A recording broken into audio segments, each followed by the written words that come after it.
हम कमजोर होते जा रहे हैं। मैं 2 दिन पहले था बिहार की धरती पर, वहां के बाबा ब्रह्मेश्वर मुखिया जी का शहादत दिवस मनाया जा रहा है। मैं बताना चाहूंगा बाबा ब्रह्मेश्वर मुखिया कौन है। नक्सलियों का जब आतंक था कि सौरों की जमीनों पर ये झंडा गाड़ देते थे, मुझे वहां से जानकारी हुई कि सौर बहन बेटियों के स्तन तक काट लिए जाते थे। पूरे गांव की नाकाबंदी कर दी जाती थी, वहां पर कोई खेती नहीं कर पाता था, रोक दिया जाता था कि कोई मजदूर वर्ग उनके खेत में खेती नहीं करने जाएगा। इन सभी त्रासदी के खिलाफ ब्रह्मेश्वर मुखिया जी ने रणवीर सेना का गठन किया और उन्होंने लड़ाई लड़ी और आज नक्सलियों का अंत हुआ बिहार में। तब जाकर के बिहार में सुशासन की व्यवस्था स्थापित हो पाई है।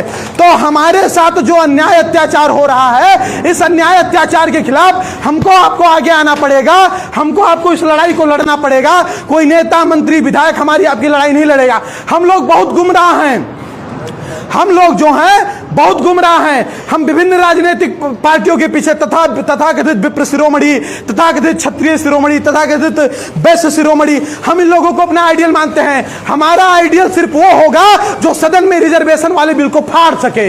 हमारा आइडियल सिर्फ वो होगा, हमारा आइडियल वो होगा जो हमारे समाज के बच्चों के लिए संघर्ष कर सके। देश में जब चुनाव आता है तो मुद्दा क्या रखते हैं लोग कि हमारे देवताओं के नाम से या हमारे महापुरुषों के नाम से एक मूर्ति लगवा देंगे, एक चौक घोषित कर देंगे, एक विद्यालय खुलवा देंगे। इससे हमारे समाज का क्या फायदा होगा? हम उसके साथ खड़े होंगे जो हमारे समाज के 1 लाख बच्चों को नौकरी देने की बात करेगा। सही कह रहा हूं गलत कह रहा हूं? सही कह रहा हूं गलत कह रहा हूं? क्योंकि हमारे समाज के 1 लाख बच्चों के पास अगर नौकरी होगी ना तो हम अपने तनख्वाह पर चौक बनवा लेंगे, हम अपने तनख्वाह पर मूर्तियां बनवा लेंगे और हम अपने तनख्वाह पर महाविद्यालय बनवा लेंगे। सही कह रहा हूं गलत कह रहा हूं? सही कह रहा हूं गलत कह रहा हूं? आज ये जो लड़ाई है, आज ये लड़ाई काफी आगे बढ़ चुकी है। शुक्ला जी अभी संबोधित कर रहे थे, आप लोगों को बता रहे थे कि सर्वेश जी क्यों लड़ाई लड़ रहे हैं, कैसे लड़ाई लड़ रहे हैं, किन परिस्थितियों को फेस करना पड़ रहा है। मैं एक बहुत ही गरीब परिवार से निकला हूं, मैं किसान का बेटा हूं, मैं स्वयं खेती करके मैंने पढ़ाई की है। एक बात मैं आपको और बता दूं, मुझे किसी चीज की लालसा नहीं है। मेरे अंदर मेरी जो भाषण शैली है ना, ये मैं जब बीए में था ना तभी से अच्छी थी। पूरा कॉलेज मेरा प्रशंसा करता था। वाद विवाद जो प्रतियोगिता होता था उसमें मैं फर्स्ट आता था। अगर मुझे पॉलिटिक्स करना होता तो मैं भी दलित वंचित शोषित तथा तमाम सारे भाषण तमाम चीजों को मैं कहता और राजनीति में करता। और मैं पूरे विश्वास के साथ कहता हूं अगर मैं गांव में पैसा कमाता और राजनीति करता तो ज्यादा ना आगे बढ़ जाता, लेकिन ब्लॉक प्रमुख तो बड़े आराम से बन जाता, बड़े आराम से ब्लॉक प्रमुख बन जाता।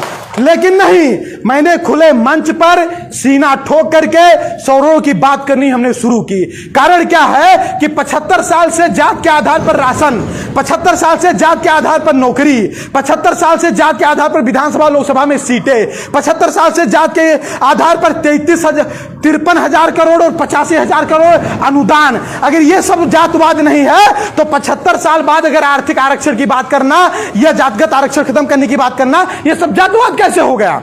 ये सब जातवाद कैसे हो गया? मतलब तुम नीला झंडा लेकर के घूमो तो वो ठीक है, लेकिन हम सौड़ एकता कह दिए तो ये गलत हो गया। सौड़ एकता का मतलब दलित एकता मुर्दाबाद नहीं हुआ। मेरा मानना है, मेरा कहना, मैंने कई बार कहा है कि जितने भी दलित समाज के संगठन हैं वो दलितों की गरीबी पर काम करें, वो दलितों की भुखमरी पर काम करें, वो दलितों की अशिक्षा पर काम करें, वो दलितों की बहन बेटियों को पढ़ाने पर काम करें। लेकिन नहीं, वो सौड़ों को सिर्फ गाली देने का काम करते हैं, वो सौड़ों को सिर्फ गाली देने का काम करते हैं। आज तक जितने लोग मुझे फॉलो करते हैं, आपने कभी किसी दलित को मुझे गाली देते हुए नहीं देखा होगा। मेरे गांव का दलित कभी आरोप नहीं लगा सकता कि सर्वेश पांडे ने हमको गाली दी है।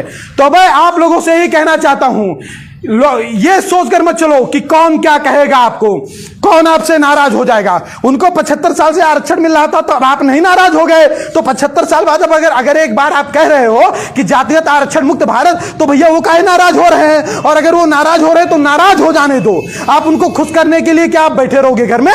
क्या अपने बच्चों के लिए, क्या अपनी आने वाली पीढ़ियों के लिए नहीं लड़ोगे? सही कह रहा हूं गलत कह रहा हूं? सही कह रहा हूं गलत कह रहा हूं?